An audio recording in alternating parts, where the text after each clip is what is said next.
Last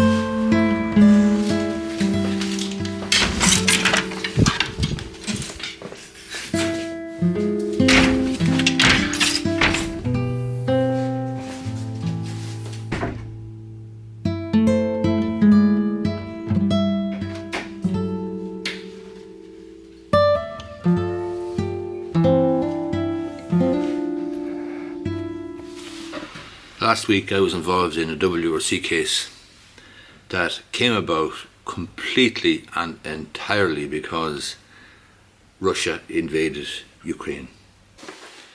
Today is Monday, 4th of December 2023.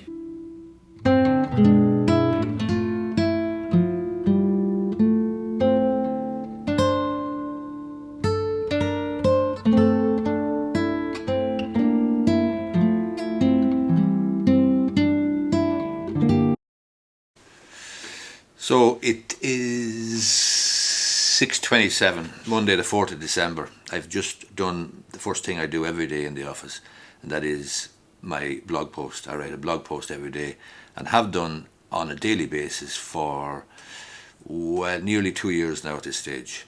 But that's the first thing I do every day in work. And it's 6:27. I've written my blog post for today. The one I've written today is on my website, terrygorrywrites.com. And it's about the Law Society Certificate in Immigration Law course, which I'm doing at the moment. So that's what that blog post is about. Now I have to crack on and do the other few bits and pieces that I do as a matter of course every day. I generate a lot of business online, a lot of queries, a lot of consultations, and ultimately a lot of clients. And I do that through my online activity on the likes of YouTube, Facebook, TikTok, LinkedIn and so on. And obviously it's been very, very positive for me down through the years. In fact, it's allowed me to build a practice on social media. But the downside is you're going to get a huge amount of time wasters and people who just are not playing with the full deck, but people who couldn't be arsed, quite frankly, to actually read what you've written or watch what you've produced by way of a video. And a good example there is somebody coming across something that you might have put up on, say, Facebook. It could be a video about, say, Pepper Finance,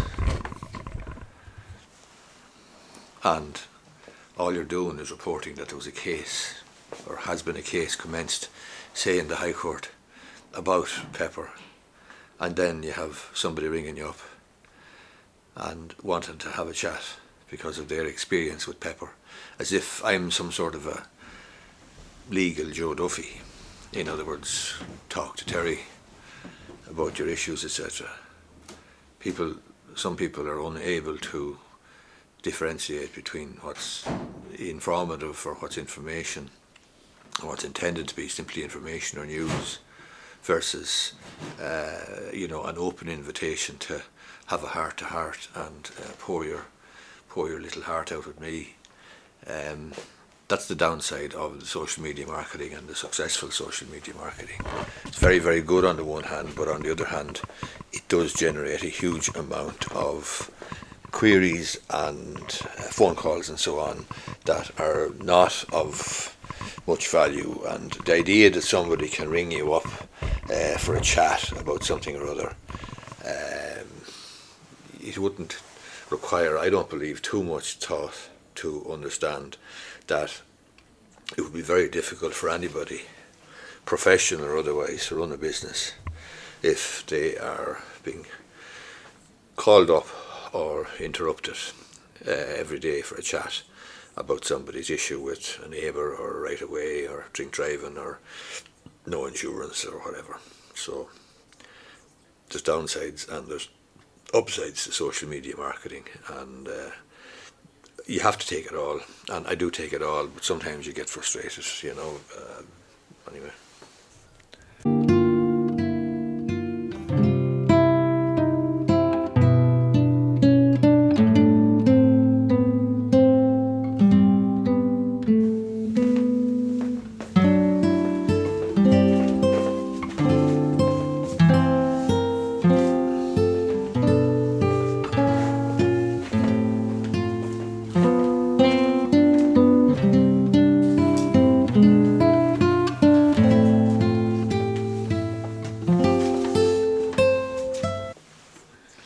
I opened this practice in Enfield in 2013, and there's a girl working here from either that time or very, very shortly afterwards. In other words, she's with me, I think, 10 years. I think she's with me from the very beginning.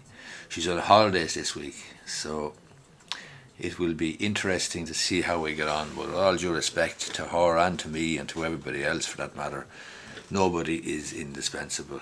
And well, hopefully that won't be famous last words or prophetic words at the end of the week, and I'm saying to myself, Jesus, what a shitstorm. But hopefully that won't be the case. But she's with me since 2013, I think, and she's excellent, very good girl, a very good worker, and we have to struggle this week without her. Anyway, these vlog type videos, sort of the day in the life sort of situation, in other words, fairly unstructured and not so much specifically on a particular topic or a particular case or a particular piece of legislation or law, not so much just focused on a legal case, which I might ordinarily do and have produced plenty of for YouTube and elsewhere.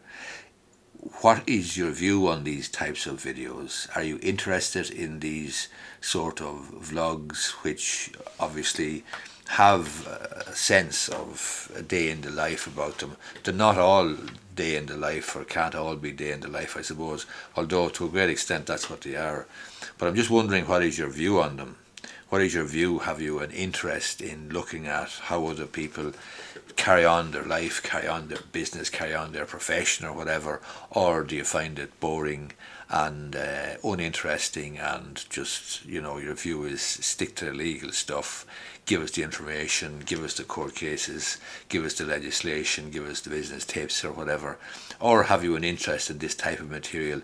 I would be interested, and I would appreciate if you actually left a comment below and give me some feedback on it, because it's something that I've been trying on and off for a little while now, and I may do more of it in 2024, but I'm not going to do more of it if people on my YouTube channel are not interested, and if there's no appetite for it. So I would appreciate if you left your comments down below and just let me know what you think of these types of videos, these vlog type videos. Like 3 consultations there now today. I limit my consultations each day to 3 at the moment. I may increase it to 4 in 2024, but that would be the max, I think, although I was only doing 2 for most of 2023, and then I increased it to 3. But I have 3 today, and one is to do with employment law, an unfair dismissal situation. The other has to do with family law, separation situation, and the third one has to do with a dispute about land and land registry folios and boundaries and so on. So they'd be fairly typical of my practice. Family law, employment law, property law, they'd be pretty typical. In addition to that, then, I have a sale to close, which should close. It's a new house in County Kildare, and I have another one to have my client sign up for. It's a property in Mayo, and then I have a couple of signings as well. So in addition to that, then, I'll have phone calls and emails and so on to deal with, and that's a typical sort of a day. So that is the story. As I say, I'm a little bit short-staffed this week because Josephine is on holidays for the week, but hopefully myself and Ciara will be able to manage.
beginning of this video, I mentioned to you about the case I was involved in with the WRC there last week, and the fact that it only came about as a result of Russia invading Ukraine.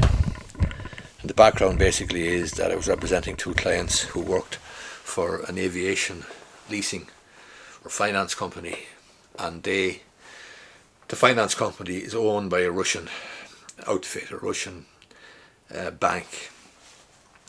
And when Russia invaded Ukraine, the international community imposed sanctions on Russia, including financial sanctions. The consequence of that was that the employer in this case, the employer of my two clients, was unable to transfer money from Germany to Ireland or from Russia to Ireland to pay the staff. So the offer was made for my staff, or my clients rather, to fly to Moscow and get paid in rubles, as they call it, rubles, I think we call it, but anyway, in the Moscow or in the Russian currency. But that was unacceptable for obvious reasons. So the bottom line is they were unable to get money, unable to get finance, and consequently they had to terminate all employees. So we had to bring a number of claims pursuant to various acts: Unfair Dismissals Act, redundancy, annual leave claims, etc., etc. And basically the Russians were accepting and admitting the claims, but were simply saying that their hands were tied. They couldn't get their hands on money because of the sanctions. And they did actually look for a derogation from the central bank in order to make certain payments, but the central bank were unable to assist them or advise them. So that's the situation. The funny thing was then last week we had the peculiar situation where the hearing was actually a virtual hearing. So I was in my office here, and the employer, the two clients, were in the house of one of the clients here in Enfield, and the client, or the employer then, was actually in Moscow in a boardroom, a very fancy looking boardroom with three legal representatives, or three legals in the Russian language, or in the Russian state, who were engaging in the WRC hearing. So it was unusual, and obviously I've had a lot of different cases and I've had a lot of different claims, but I've never had one that's arisen directly from the invasion of one country by another, and I've never had one where the employer was actually participating in a WRC hearing from Moscow, and from a very, very nice boardroom in Moscow with three Russian lawyers. So that is the story, and that's what caused the triggering of these complaints and a number of other complaints as well. So we're waiting for the decision now. We're hoping for the best. I would be hopeful enough, confident enough that my clients' claims are good. So the question then is, if they are successful and if they get favourable decisions from the adjudicator, well, how do we enforce it? That's another day's work.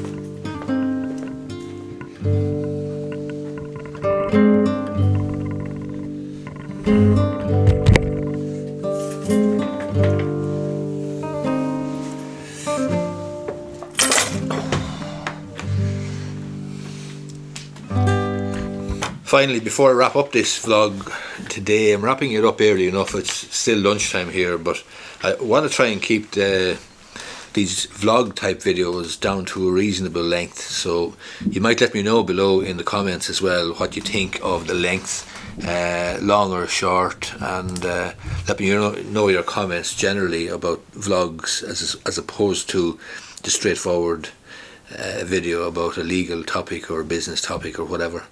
The other thing is, I've just received an email there this morning from a radio station to speak on the radio later this week about the High Court action by a couple who are challenging Pepper's entitlement or demand for 8.5% in respect of their mortgage. I made a TikTok about that, and it kind of went viral in a way at the weekend. I think I've had 50,000 views on this TikTok that I made about that particular video, or about that particular issue, that case, and it's been picked up now by a radio station in the southeast. So I'll be on the radio later in the week. I haven't normally or usually agreed to go on the radio, quite frankly, up to now, but I'll probably change my policy in 2024, and I'll do this one. Obviously I've agreed to do this one, I'm going to do it, but I'll probably do more of them going forward.